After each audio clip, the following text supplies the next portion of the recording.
June 14, 1775. There was no United States of America. No Constitution, no White House, no flag with 50 stars.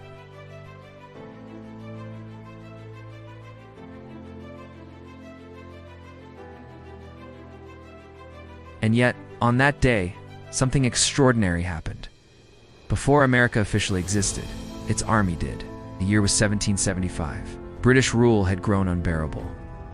Taxes without representation, soldiers quartered in private homes, trade restrictions tightening like a noose. The first shots of the Revolutionary War had been fired at Lexington and Concord in April. Farmers had stood against red-coated regulars, but scattered resistance wasn't enough. The British Army was disciplined, trained, and experienced. Against that force stood colonial militias, brave but fragmented. In Philadelphia, representatives gathered at the Second Continental Congress. These men were debating how far they were willing to go. On June 14, 1775, Congress made a bold decision. They voted to establish a Continental Army. It was an act of defiance and unity. The army was not created by a country. It was created to make one possible. And an army needed leadership. Washington did not campaign for the position. He understood the weight of it.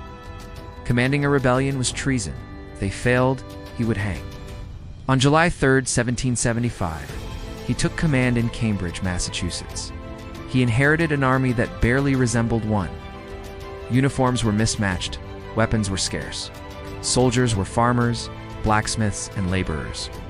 Disease spread faster than discipline. Winter was brutal, and still they stood. The army represented a shared idea. The British evacuated Boston in March 1776, a symbolic victory, but New York fell. Washington's army retreated repeatedly, losing men and morale. Washington understood the goal wasn't to win every battle, it was to keep the army alive. As long as it survived, so did the revolution. In the winter of 1777 to 1778, the army encamped at Valley Forge. Bare feet in snow, disease and exposure took 2,000 lives. But then, Baron von Steuben arrived. He transformed scattered militias into a professional fighting force. By spring, the army was hardened and unified. On July 4, 1776, the Declaration of Independence was adopted. But notice the order. First came the army, then came the country. Finally, in 1781, at Yorktown, British General Cornwallis surrendered. The war was effectively over. A new nation stood on the world stage. In 1783, Washington did something extraordinary. He resigned his commission and returned to private life, handing power back to civilian authority. Over time, the Continental Army evolved into the United States Army. It fought in conflicts that shaped history. World War I, World War II. Technology changed, uniforms changed, but one thing did not. June 14, 1775 remained its birth date. It was born in uncertainty. Today, June 14th is the birthday of the U.S. Army. It marks the moment when scattered colonies chose unity over division.